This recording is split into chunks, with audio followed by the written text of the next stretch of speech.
जय सदस्यता अभियान के तहत मीटिंग रखी थी। आयोजन कमेटी के जितने भी युवा साथी जिन्होंने इस कार्यक्रम को आयोजन किया है उसका पूरे जयस परिवार की तरफ से धन्यवाद। आज हमारे क्षेत्र में जयस का हर गांव में, हर एरिया में जयस का बढ़ता प्रभाव कहीं न कहीं समाज के लिए एक अच्छा मैसेज जा रहा है। आज हमारे समाज में बहुत सारी ऐसी परेशानी है जो सबको मालूम है, लेकिन उसके बारे में बोलता कोई नहीं है। पता है सबको कि स्कूल नहीं अच्छी लग रही है, टीचर नहीं पढ़ा रहा है, दवाखाने में डॉक्टर नहीं इलाज कर रहा है, पुलिस हमारे पे झूठे केस लगा के फंसा रही है। सारी चीजें सबको पता है, लेकिन बोलने वाला कोई नहीं है। जय सदस्यता अभियान के तहत हमने सिर्फ समाज में युवाओं के साथ में वरिष्ठ, बुजुर्ग, महिला सभी को हम सिर्फ बोलना सिखा रहे हैं कि आप लोग अगर बोलना चालू कर दोगे तो ये हमारी जितनी भी परेशानी है ये सारी परेशानी दूर हो जाएगी। लेकिन जब तक तुम बोलोगे नहीं कि हमारे को ये तकलीफ है, तब तक तुम्हारी कोई परेशानी सुनने वाला नहीं है, और सुनेगा नहीं तो उसको सुधारेगा कैसे। आज हमारे जयस के युवा साथियों ने 3-4 मुद्दों पे काम चालू करा है, जिसमें शिक्षा, स्वास्थ्य, रोजगार और हमारा हक और अधिकार।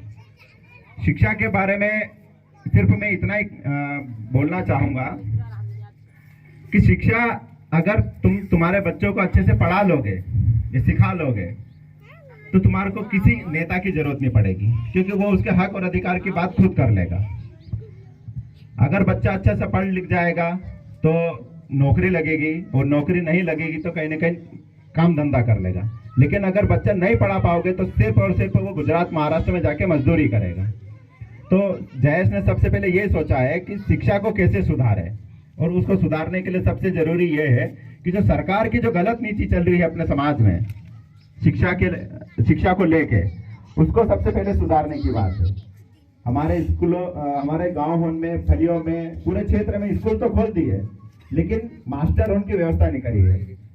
अभी हमने 2 दिन पहले बड़वानी मीटिंग थी, मैं गया था, तो वहां जाके जब पता करा तो ये पता चला कि पूरे बड़वानी जिले में, पूरा बड़वानी जिला आदिवासी जिला है, तो उस जिले में 3500 मास्टर कम है।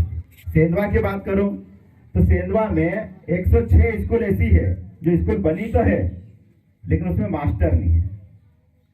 तो स्कूल भवन बनाने से क्या हमारे बच्चों में पढ़ाई के गुण आ जाएंगे या हमारे समाज में सुधार आ जाएगी? नहीं। स्कूल बनी है तो गांव वाले का भी थोड़ा सा फर्ज बनता है कि उसमें मास्टर की व्यवस्था करवाए। सरपंच को बोले, जनपद सदस्य को बोले, या नेता विधायक को बोले, सांसद को बोले, किसी को भी बोले कि स्कूल तो बन गई है पर हमारे यहाँ मास्टर की व्यवस्था नहीं हुई, तो व्यवस्था करके दे। अगर मास्टर ही नहीं होगा तो हमारे बच्चे पढ़ेंगे नहीं, और पढ़ेंगे नहीं तो फिर उनको गुजरात, महाराष्ट्र में दाढ़ी करने जाना ही पड़ेगा। तो सबसे जरूरी ये है कि हमारे बच्चों को पढ़ाओ। अगर वो पढ़ लिख जाएगा तो वो खुद अपना हक, अधिकार मांग लेगा। सबसे जरूरी काम शिक्षा का है, जिसपे जयस अभी पूरी तरीके से मैदान में आके काम कर रहा है। और सब पूरे पालक शिक्षक संघ की जो मीटिंग होती है, जो बने हुए, जो भी तुम्हारे स्कूल में जो भी बना होगा, उसकी भी जिम्मेदारी है कि कहीं ना कहीं स्कूल को सुधार करें। दूसरी बात स्वास्थ्य की है। तो आज हमारे क्षेत्र में पूरे क्षेत्र में दवाखाने हैं, और बड़ा दवाखाने सेंधवा में है। सारी चीजें सरकार ने कर रखी है, लेकिन डॉक्टरों की व्यवस्था नहीं करके दे रहा है। लाखों करोड़ों रुपए की दवाई आती है, लेकिन हमको सरकारी दवाखाने में दवाई नहीं मिल रही है। उसका कारण यह है कि हमारे बीच में बोलने वाला कोई नहीं है। जब तक बोलोगे नहीं तब तक तो कुछ मिलने वाला ही नहीं है। यहाँ चिल्ला चिल्ला के बोल रहे हैं, तब जाके तुम्हारी बात को सुनता है कोई।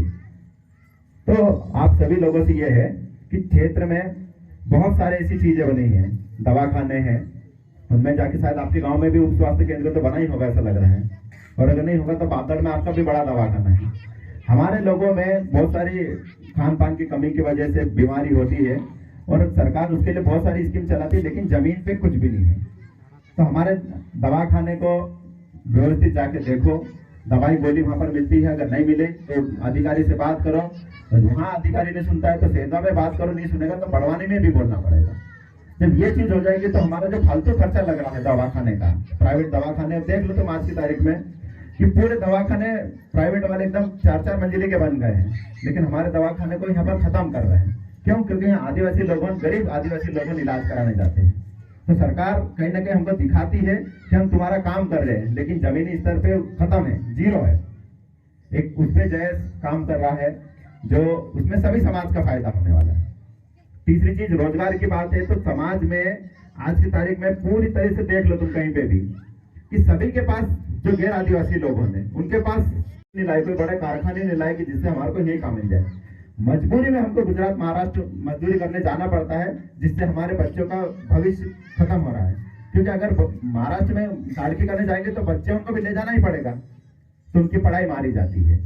तो कहीं ना कहीं अपने को रोजगार के लिए भी सरकार के साथ में लड़ना है। चौथी बात अगर मैं बोलूं तो राजनीति के बारे में बोलूंगा मैं थोड़ी सी बात, कि देश आजाद हुआ 75 साल हो गए हैं, सभी का विकास हो गया, लेकिन आदिवासी समाज का सिर्फ विनाश हुआ है। जमीन थी वो भी कम होते जा रही है, कहीं ना कहीं रोड बन रहे, कारखाने बन रहे, डैम बन रहे, इसलिए आदिवासी की जमीन को खत्म कर रहे हैं ना। जमीन किसकी? रोड बने, आदिवासी की जमीन है। तो ये पूरी तरीके से जो चल रहा है हमारे समाज के बीच में, उसका सबसे बड़ा कारण ये है कि हमारे समाज के बीच में से जो नेता तैयार होते हैं, जो जाते हैं, वो समाज के रहते हैं, समाज के वोट लेते हैं, सारा काम समाज के नाम से होता है, लेकिन गुलामी वो पार्टी की करते हैं। कोई कांग्रेस की करता है, कोई बीजेपी की करता है, लेकिन समाज की बात कोई नहीं करता। तुम सब देख लो, अभी तक जितने भी नेता हुए हैं उन्होंने सिर्फ उनकी पार्टी की बात करी कि पार्टी का काम करना है, पार्टी का काम करना है, लेकिन किसी ने समाज के काम करने की अभी तक किसी ने बात नहीं करी है। और वो टाइम आ गया है अब कि अब समाज को सारे मुद्दों के साथ लड़ते हुए राजनीति में भी समाज के लोगों को जाना पड़ेगा, और वो लोगों को जाना पड़ेगा जो सिर्फ समाज की बात करें।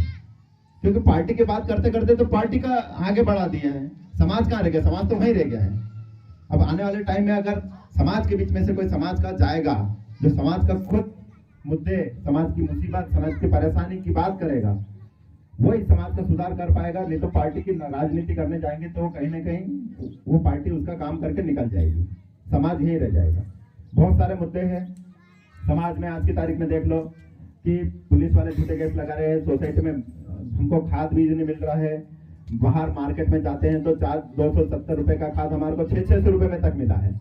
आज हमने थोड़ा सा एक संगठन, जैसे यहाँ आज हुई मीटिंग, वैसे हमने बादल में रखी थी, कालू भाई हमारे, उन्होंने हमको बुलाया था, मीटिंग रखी थी, और 4 दिन के अंदर अंदर वहां पर एक छोटा सा आंदोलन हुआ था और सोसाइटी में खाद आ गया था। नहीं तो सोसाइटी में 1.5 महीने से खाद नहीं आ रहा था। तो ये हमारे समाज के संगठन की ताकत है।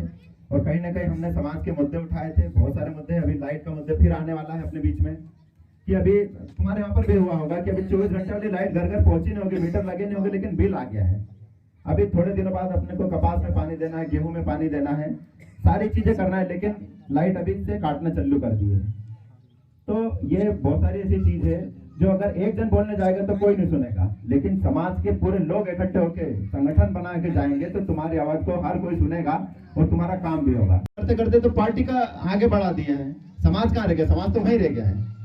अब आने वाले टाइम में अगर समाज के बीच में से कोई समाज का जाएगा जो समाज का खुद मुद्दे, समाज की मुसीबत, समाज की परेशानी की बात करेगा, वही समाज का सुधार कर पाएगा। नहीं तो पार्टी की राजनीति करने जाएंगे तो कहीं ना कहीं वो पार्टी उसका काम करके निकल जाएगी, समाज यही रह जाएगा।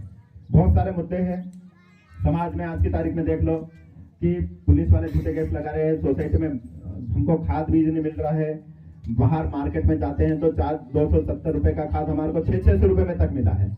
आज हमने थोड़ा सा एक संगठन, जैसे यहाँ आज हुई मीटिंग, वैसे हमने बादल में रखी थी, कालू भाई हमारे, उन्होंने हमको बुलाया था, मीटिंग रखी थी, और 4 दिन के अंदर अंदर वहां पर एक छोटा सा आंदोलन हुआ था और सोसाइटी में खाद आ गया था। नहीं तो सोसाइटी में 1.5 महीने से खाद नहीं आ रहा था। तो ये हमारे समाज के संगठन की ताकत है। और कहीं ना कहीं हमने समाज के मुद्दे उठाए थे, बहुत सारे मुद्दे। अभी लाइट का मुद्दे फिर आने वाला है अपने बीच में, कि अभी तुम्हारे यहाँ पर भी हुआ होगा कि अभी 24 घंटे वाली लाइट घर घर पहुंची नहीं होगी, मीटर लगे नहीं होंगे, लेकिन बिल आ गया है। अभी थोड़े दिनों बाद अपने को कपास में पानी देना है, गेहूं में पानी देना है, सारी चीजें करना है, लेकिन लाइट अभी से काटना चालू कर दी है। तो ये बहुत सारी ऐसी चीज है जो अगर एक जन बोलने जाएगा तो कोई नहीं सुनेगा, लेकिन समाज के पूरे लोग इकट्ठे होकर संगठन बना के जाएंगे तो तुम्हारी आवाज को हर कोई सुनेगा और तुम्हारा काम भी होगा। बस जयेश यही काम कर रहा है कि समाज को जागरूक कर रहा है, इकट्ठा कर रहा है और इकट्ठा करके मुद्दे की लड़ाई लड़ना है। जिस दिन समाज ये मुद्दे की लड़ाई लड़ते लड़ते जीत जाएगा, उस दिन हमारे को किसी भी राजनीतिक पार्टी की जरूरत नहीं पड़ेगी हमारे बीच में।